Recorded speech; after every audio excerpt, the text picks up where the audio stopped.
ሰላም ጤና ይስጥልን ክቡራትና ክቡራን የኢትዮ ታይምስ ቤተሰቦች ለሰዓቱ የተመረጡ አዳዲስ መረጃዎችን ይዘንላችሁ ቀርበናል። ከመረጃዎቻችን መካከልም ከሰሞኑን በማህበራዊ ሚዲያዎች በተለይ ደግሞ በቲክቶክ ላይ አንድ ግለሰብ ነብዩ መሐመድና እስልምናን መዝለፉ በርካቶችን አስቆጥቷል። ጉዳዩን በተመለከተም የኢትዮጵያ እስልምና ጉዳዮች ጠቅላይ ምክር ቤት መግለጫ አውጥቷል። በመግለጫውም ይህ በአደባባይ የተላለፈ የጥላቻ ንግግርና ሃይማኖታዊ ትንኮሳ በህዝበ ሙስሊሙ ላይ የፈጠረውን ህመም በአግባቡ በመረዳት የሚለክታቸው የጸጥታና የህግ አካላት ተጨማሪ ጥፋት ከመከተሉ በፊት እርምጃ ይውሰዱ ሲል ነው የኢትዮጵያ እስልምና ጉዳዮች ጠቅላይ ምክር ቤት መግለጫ ያወጣው። በሌላ በኩል ደግሞ ከነፍሳችን በላይ አብልጠን በምንወዳቸው ውዱ ነብያችን ክብር የማንደራደር መሆኑን ሁሉም ሊያውቅ ይገባል ሲል ኡስታዝ አቡበክር መሐመድ መልእክቱን አስተላልፏል። ይህ መረጃ በዜናችን በዝርዝር የምናስደምጣችሁ ይሆናል። ከነዚህ መረጃዎች በተጨማሪ 74 በሚደርሱ አመራሮች ላይ አስተዳደራዊ እርምጃ እንደተወሰደ የገቢዎች ቢሮ ማስታወቁን፣ የአዲስ አበባ ባለሀብቶች ያላመኑበትን ግብርና ታክስ በተጨማሪ በሌሎች ችግሮች እየተፈተኑ እንደሚገኙ መገለጹ፣ የሶማሌ ክልል መንግስት የቀረበበትን የሙስና ክስ ሐሰትና ስም የማጥፋት ዘመቻ ነው ሲል ውድቅ ማድረጉን፣ ከማይናማሩ እገታ ወጥተው ታይላንድ ካምፕ ከነበሩት ኢትዮጵያውያን መካከል 32 የሚሆኑት ዛሬ ወደ ኢትዮጵያ መመለሳቸውን የወላጆች ኮሚቴና ተመላሾቹ መናገራቸውን፣ እንዲሁም በታላቁ የህዳሴ ግድብ ከተመረተ አሳ 1.4 ቢሊዮን ብር በላይ ገቢ እንደተገኘ መገለጹና ሌሎችን በዝርዝር የምንመለከታቸው መረጃዎች አካተናል። ቻናላችን ሰብስክራይብ በማድረግ የደወል ምልክቷን በመጫንና መረጃውም ለብዙዎች እንዲዳረስ ላይክ በማድረግ እስከ መጨረሻው አብራችሁን ቆዩ።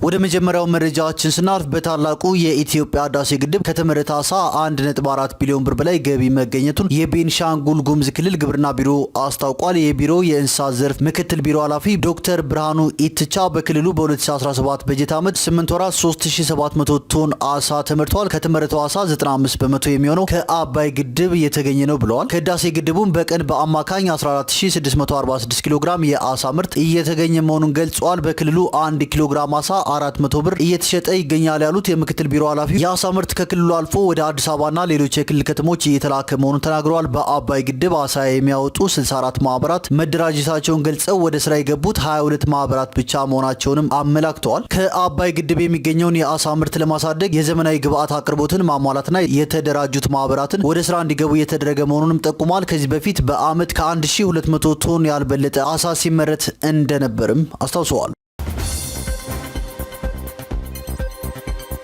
ወደ ቀጣዩ መረጃችን ስናልፍ ከ6 ዓመት በፊት የኢትዮጵያ አየር መንገድ በረራ ቁጥር ኢቲ 302 ያጋጠመ አደጋን የሚዘክር ሐውልት ተመርቋል። የኢትዮጵያ አየር መንገድ የበረራ ቁጥር ኢቲ 302 መጋቢት 1 ቀን 2011 ዓ.ም ከአዲስ አበባ ወደ ናይሮቢ ኬንያ ለመብረር በተነሳ በጥቂት ደቂቃዎች ውስጥ በመከስከሱ የተሳፋሪዎች ህይወት ማለፉ ይታወሳል። በዛሬው ዕለትም የትራንስፖርትና ሎጂስቲክስ ሚኒስትር ዶክተር አለሙ ስሜን ጨምሮ የተጎጂ ቤተሰቦች፣ አምባሳደሮች፣ የተለያዩ እንግዶችና የአካባቢው ነዋሪዎች በተገኙበት ለተጎጂዎች የመታሰቢያ ሐውልት ተመርቋል። ዶክተር አለሙ ስሜ በዚህ ወቅት የደረሰው የአውሮፕላን አደጋ መቼም ሊረሳ የማይችልና በልባችን ውስጥ ያለ ትልቅ ሀዘን ቢሆንም የአየር ትራንስፖርትን ደህንነት ለማረጋገጥ በቁርጠኝነት እንድንሰራ ትምህርት የሰጠ ነው ብለዋል። የኢትዮጵያ አየር መንገድ ዋና ስራ አስፈጻሚ አቶ መስፍን ጣሰው በበኩላቸው ለአደጋው ተጎጂዎች የተሰማቸውን ጥልቅ ሀዘን ገልጸው ለቤተሰቦቻቸውና ወዳጅ ዘመዶቻቸው መጽናናትን ተመኝተዋል። አደጋው ቅድሚያ ለደህንነት ሰጥተን መስራት እንዳለብን ትምህርት ያገኘንበት ነው ማለታቸውንም ከሚኒስቴሩ የተገኘው መረጃ ያመለክታል።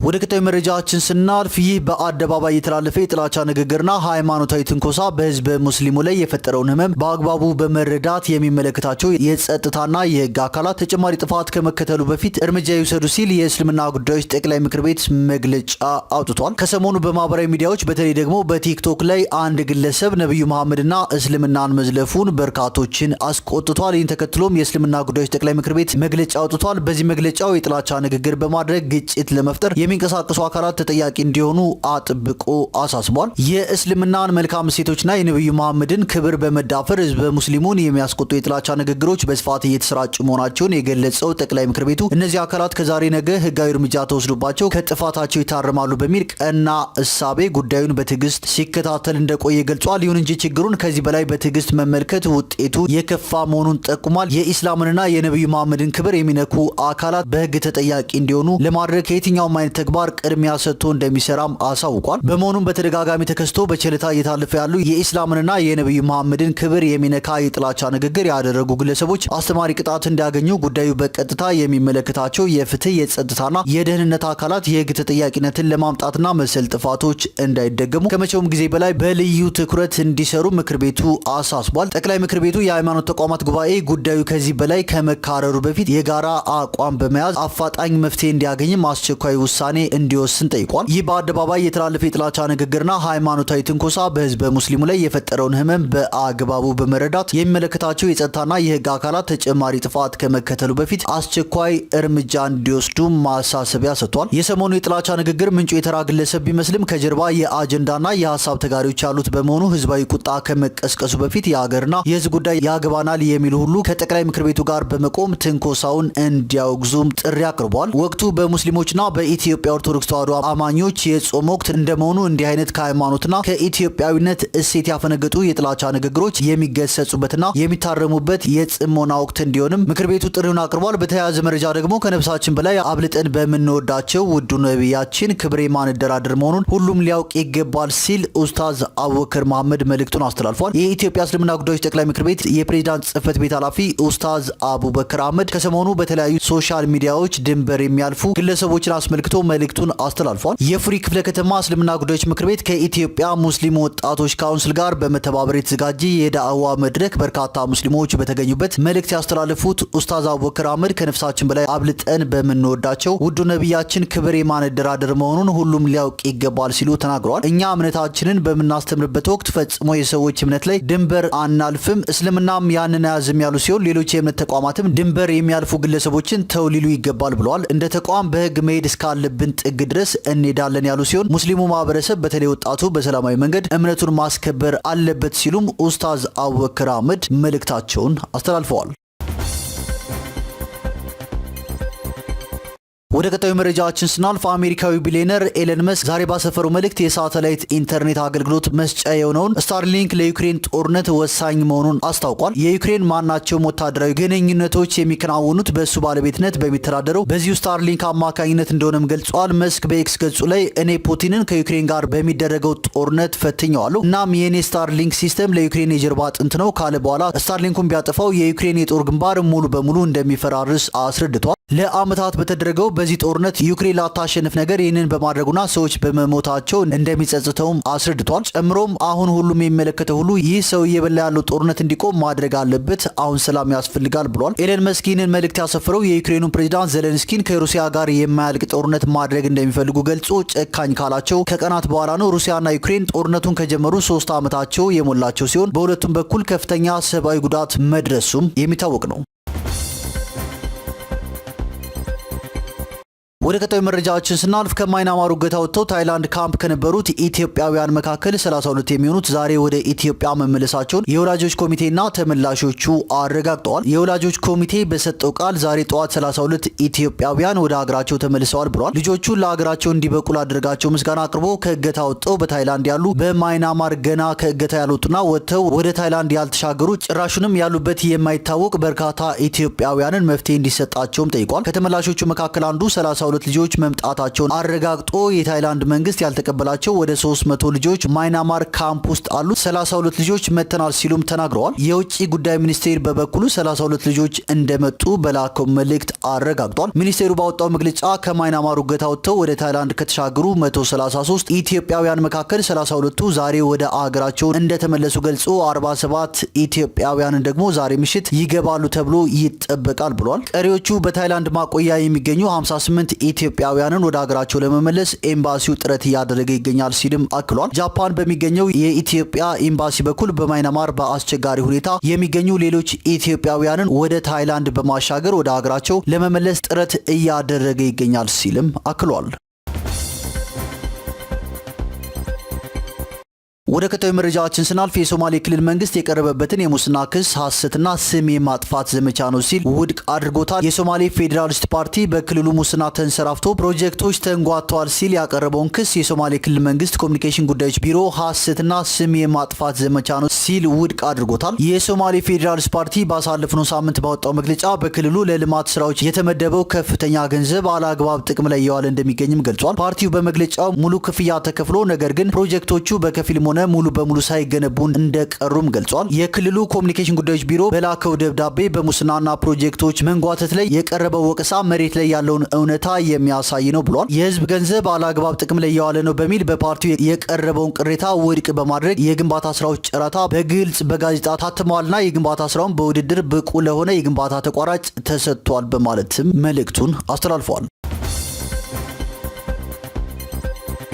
ወደ ቀጣዩ መረጃችን ስናልፍ የአዲስ አበባ ባለሀብቶች ያላመኑበትን ግብርና ታክስ በተጨማሪ በሌሎች ችግሮች እየተፈተኑ እንደሚገኙ ተገልጿል። የአዲስ አበባ ባለሀብቶች ፎረም በከተማ ውስጥ የሚገኙ ባለሀብቶች ከባድ ችግሮች እያጋጠሟቸው መሆኑን ገልጿል። ፎረሙ የባለሀብቶችን ቅሬታ በሰነድ የተደገፈ መረጃ ለመቀበል ዝግጅቱን ማጠናቀቁንም አስታውቋል። የባለሀብቶች ፕሬዚዳንት አቶ አሸናፊ ሙሴ አያሌው ለካፒታል እንደገለጹት ባለሀብቶቹ ያላግባብ ድርጅቶቻቸው መታሸግ፣ መፍረስ፣ መነጠቅ ወይም መቀማት፣ ስራ እንዲያቆሙ መደረግ፣ ያላመኑበትን ከፍተኛ ግብርና ታክስ ለማስከፈል ማስገደድ፣ የባንክ አካውንታቸው መታገድ፣ ከሀገር እንዳይወጡ ወይም እንዳይገቡ እየተደረጉ ነው ብለዋል። ከዚህ በተጨማሪ በስልክ ዛቻና ማስፈራሪያ ማድረስ፣ የማያምኑበትን አሰልችና ተደጋጋሚ መዋጮዎች መጠየቅ እንዲሁም ተረጋግተው ስራቸውን እንዳያከናውኑ ማዋከብ፣ የብድር አገልግሎት በበቂ ሁኔታ ያለማግኘትና የመሳሰሉ ችግሮች እየደረሱባቸው መሆኑንም ሰምተናል ብለዋል። ይህን ተከትሎ ፎረሙ ከመጋቢት 1 እስከ መጋቢት 27 ቀን 2004 ዓ.ም ድረስ የከተማውን ባለሀብቶች ቅሬታ በሰነድ የተደገፈ መረጃ ለመቀበል መዘጋጀቱንና ባለሀብቶችም መረጃውን በሰነድ በማቅረብ እንዲተባበሩ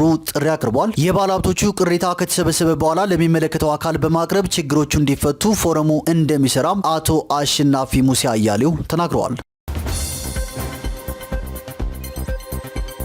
ወደ ቀጣዩ መረጃችን ስናልፍ 74 በሚደርሱ አመራሮች ላይ አስተዳደራዊ እርምጃ መውሰዱን ገቢዎች ቢሮ አስታውቋል። ከደረሰኝ ማጭበርበር ጋር በተያያዘ 74 በሚደርሱ አመራሮች ላይ አስተዳደራዊ እርምጃ መወሰዱን የአዲስ አበባ ከተማ አስተዳደር ገቢዎች ቢሮ አስታውቋል። የቢሮ የህዝብ ግንኙነት ዳይሬክተር አቶ ሰውነት አየለ ለአመራሮች የግንዛቤ ማስጨበጫ ሲሰጥ መቆየቱን የገለጹ ሲሆን ህግ ያላከበሩት ላይ ግን ከስራ ማባረር እንዲሁም ጉዳያቸው በህግ ተይዞ ተጠያቂ እንዲሆኑ መደረጉን ተናግረዋል። በተጨማሪም እነዚህ የወንጀል ተጠያቂዎች መንግስት በ6 ወራት ውስጥ መሰብሰብ ባለበት የገቢ ምንጭ ላይ ቀላል የማይባል አሉታዊ ተጽዕኖ አሳድረዋል ብለዋል። ከዚህ በተጨማሪም ህዝቡ በአግባቡ የሚፈልገውን አገልግሎት እንዳያገኝ ከፍተኛ ማጉላላት ያሳደሩ ናቸው ሲሉም አብራርተዋል። ነገር ግን ከዚህ ውጪ በተለያዩ በብልሹ አሰራሮች ተሳትፎ የተገኙት ላይ እንደ የወንጀላቸው መጠን ተጠያቂ እንዲሆኑ መደረጉን ተናግረዋል። እንደ ተቋም ቀጣይነት ያለው የአሰራር ስርዓቱን ከንክኪ የጸዳና በቴክኖሎጂ የታገዘ ለማድረግ በርካታ ማሻሻያዎች ቢደረጉም አሁንም በቀጣይ የሪፎርም ስራዎችን መስራት እንደሚያስፈልግ የህዝብ ግንኙነት ዳይሬክተሩ ገልጸዋል። ቢሮው በ2017 ዓ.ም 230.4 ቢሊዮን ብር ለመሰብሰብ